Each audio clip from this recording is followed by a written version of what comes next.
Fala pessoal, bem-vindo de volta ao meu canal, meu nome é Lucas Montano, esse canal se chama Lucas Montano e tu tá assistindo o quarto e o último episódio de conclusão de uma stack que eu não domino, segunda edição. Calma, se tu não acompanhou os primeiros episódios, sem problemas, tá? A gente criou uma playlist aqui, então tu pode assistir todos os episódios dessa temporada clicando aqui pra ver a playlist, mas eu também vou te contextualizar nesse vídeo sobre o que a gente falou nos últimos episódios.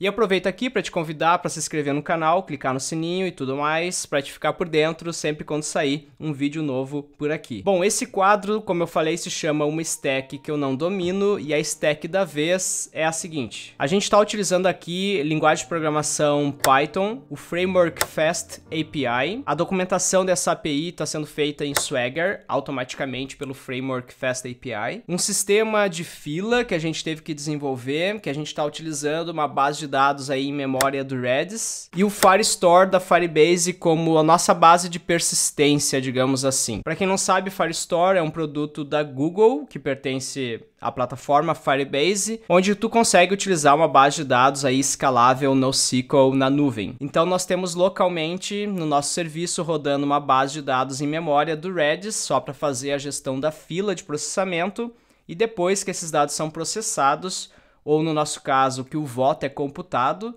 a gente manda esse dado para a nuvem da Firestore. Bom, o que a gente está tentando criar então? Eu falei aqui sobre votos computados. Para quem não sabe, esse quadro aqui do canal, ele iniciou lá no Montano TV, que tem sido transmitido ao vivo quase que diariamente ao 12h30 naquela plataforma roxinha de streaming. Então, basicamente, a gente entra ao vivo e a gente decide um projeto para fazer numa stack que eu nunca tinha utilizado. O que a gente estava tentando desenvolver em 12 horas era um sistema de votação onde tu podia ranquear as tuas preferências, ao invés de votar numa opção versus a outra. Então, resumindo, nessa temporada a gente foi aí aceitar o desafio de criar em 12 horas o sistema de votação utilizando Python. Sobre o que a gente vai falar nesse episódio, agora que eu já te contextualizei sobre o que é esse quadro. No episódio passado eu desenhei para vocês nosso System Design e depois expliquei como que a gente tomou as decisões técnicas utilizando issues do GitHub. Nesse episódio eu vou falar sobre as dificuldades em aprender uma nova stack, o resultado de eu ter demorado para aprender a nova linguagem Python e não conseguir entregar o que eu tinha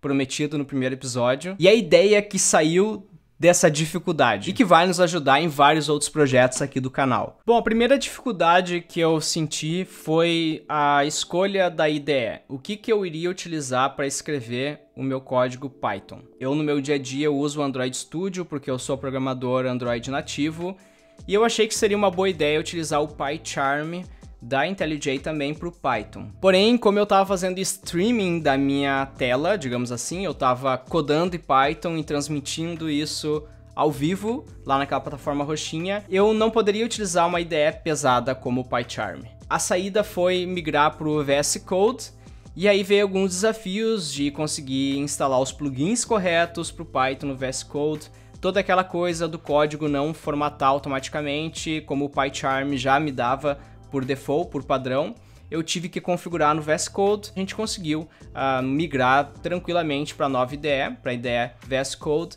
e trabalhar nela de forma muito mais leve, digamos assim. Bom, a segunda dificuldade que eu enfrentei foi a syntax do Python e a convenção de nomes. Eu aceitei que eu não ia pegar o ritmo de forma rápida, porque eu tinha só 12 horas para aprender Python e desenvolver o que a gente tinha prometido. Então eu não me preocupei muito com isso, porque não ia dar tempo para mim ficar acostumado a escrever Python.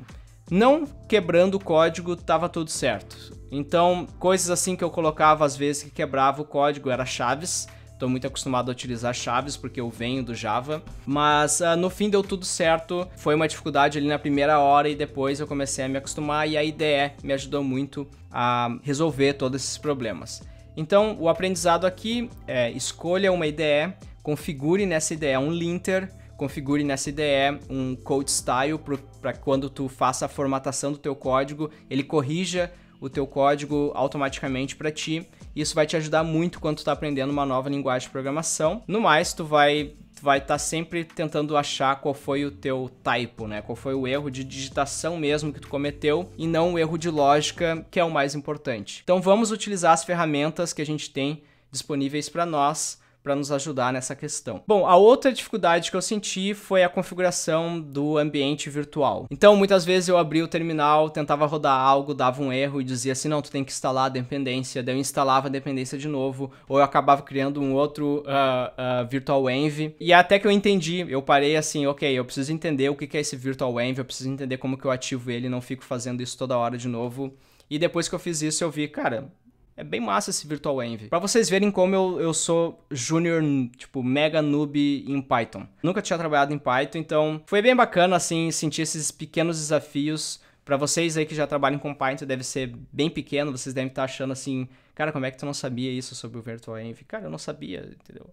Então essa é uma das coisas mais bacanas desse quadro do canal, porque eu de fato estou aprendendo algo do zero junto com vocês. Tirando isso, não tivemos muitas dificuldades, né? Eu tive que aprender a utilizar Redis, mas eu sabia já os conceitos de fila e de processamento utilizando um worker, então não foi uma barreira muito grande para mim. A gente leu algumas bibliotecas que nos ajudaram a fazer isso. No nosso caso, a gente utilizou o PythonRQ, que nos ajudou a fazer a gestão dos requests e processamento dessa queue, dessa fila. Foi bem tranquilo. Depois, o outro desafio que a gente enfrentou foi na hora de enviar e-mail, porque para confirmar que o votante era ele mesmo, a gente tinha que enviar um e-mail para ele, ele tinha que clicar num link. Esse é um processo que se chama Magic Link, que ao invés de tu autenticar alguém com login e senha, tu pode enviar o link para o e-mail de identificação. E se a pessoa clicar no link, quer dizer que aquele e-mail é dela, certo? Porque ela tem acesso à caixa de entrada daquele e-mail, então tu consegue confirmar que aquela pessoa é ela mesma e ela está votando somente uma vez. Então, para enviar esse e-mail, a gente teria que ou criar o nosso próprio servidor de SMTP ou utilizar alguma empresa que tenha um servidor na nuvem que a gente possa simplesmente chamar uma API, que ela forneça uma API, a gente possa chamar essa API para que ela envie, sim, o e-mail por nós. Então o desafio na hora de enviar o e-mail nem foi na questão do servidor de SMTP em si, mas foi na questão de autenticar o nosso domínio, para dizer que aquele domínio era sim nosso e que o SendGrid poderia utilizar ele para enviar um e-mail. E para fazer isso a gente tinha que acessar o nosso painel do GoDaddy, que é onde eu estou fazendo o host do meu domínio, e configurar lá todos os registros de CNAME que o SendGrid tinha me fornecido. Então foi um processo mais de ler a documentação do próprio SendGrid para entender quais os passos e quais eram os CNAMEs records que eu tinha que mandar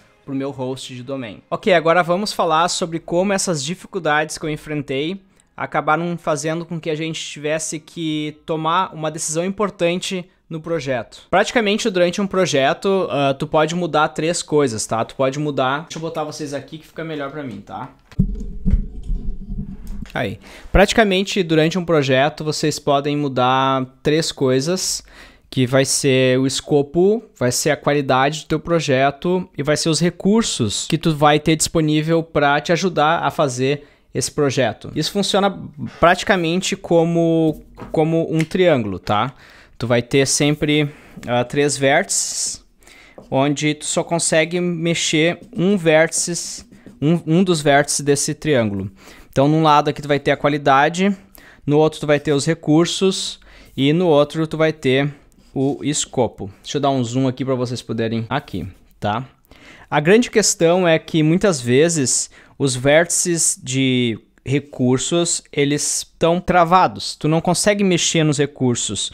Tem muitos problemas na nossa área. Tu vai perceber que não é botando mais programadores para desenvolver uma funcionalidade que tu vai conseguir entregar algo mais rápido. Tipo, muitas vezes aumentar o recurso não necessariamente vai te ajudar a entregar o projeto mais rápido. Tu, muitas vezes, vai poder também ter um outro vértice aqui, substituir o vértice, por exemplo, de recurso com um vértice de tempo, onde tu vai dizer assim, ok, o tempo é maleável, então eu vou entregar isso mais lá pra frente, e aí por isso que a gente não vai precisar mexer na qualidade e nem no escopo. Mas sempre tu vai ter 3 vértices e vai estar brincando com eles. No nosso caso, o nosso tempo, ele era já estimado, então a gente já tinha ele fixo, né? Então o tempo que a gente tinha que era 12 horas. Os vértices de recurso, o vértice de recurso, a gente sabe que a gente não ia poder mudar, porque em 12 horas não vai te ajudar a colocar mais gente para trabalhar no projeto. Mesmo se a gente então distribuísse as tarefas que a gente tinha para fazer no GitHub, de alguma forma colocasse mais mão ali para ajudar no código, não ia nos ajudar muito porque o nosso deadline já estava quase chegando ao fim. E a parte de qualidade eu também não gostaria de mexer. Eu não queria mexer na qualidade do projeto, para não fazer as coisas só por fazer, sabe? O escopo do projeto não era o mais importante era todo o processo de aprendizagem. Então, o único vértice que a gente pôde mexer foi o vértice de escopo. A gente tinha uma parte principal desse sistema, que era o envio do e-mail, certo? Quando tu ia voltar, numa das opções, tu fornecia o teu identificador, que é o teu e-mail, e a gente enviava um e-mail com um link.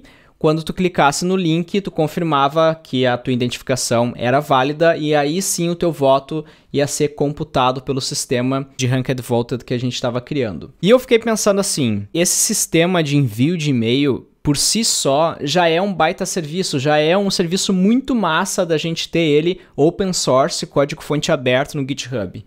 Porque a gente pode reutilizar essa parte do nosso sistema em outros projetos.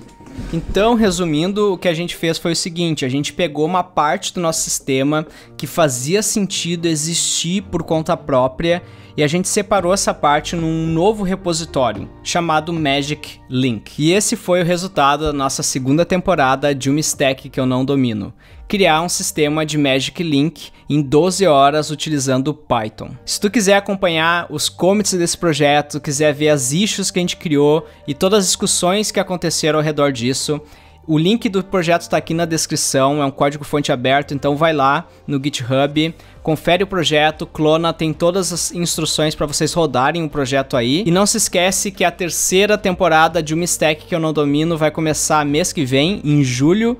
Então se tu ainda não nos acompanha lá naquela plataforma roxinha, já vai me acompanhando lá, dá o follow lá, pra ficar por dentro quando a terceira temporada começar. Se tu chegou a acompanhar a segunda temporada durante as streamings ao vivo, eu vou te pedir pra comentar aqui embaixo o que tu achou desse desenvolvimento desse projeto, o que tu achou das interações, o que a gente pode melhorar para a terceira edição de uma stack que eu não domino. E comenta aqui se tu aprendeu algo, o que tu aprendeu e se foi útil ou não para vocês esse formato de quadro no canal. Um forte abraço e eu vejo vocês no próximo vídeo.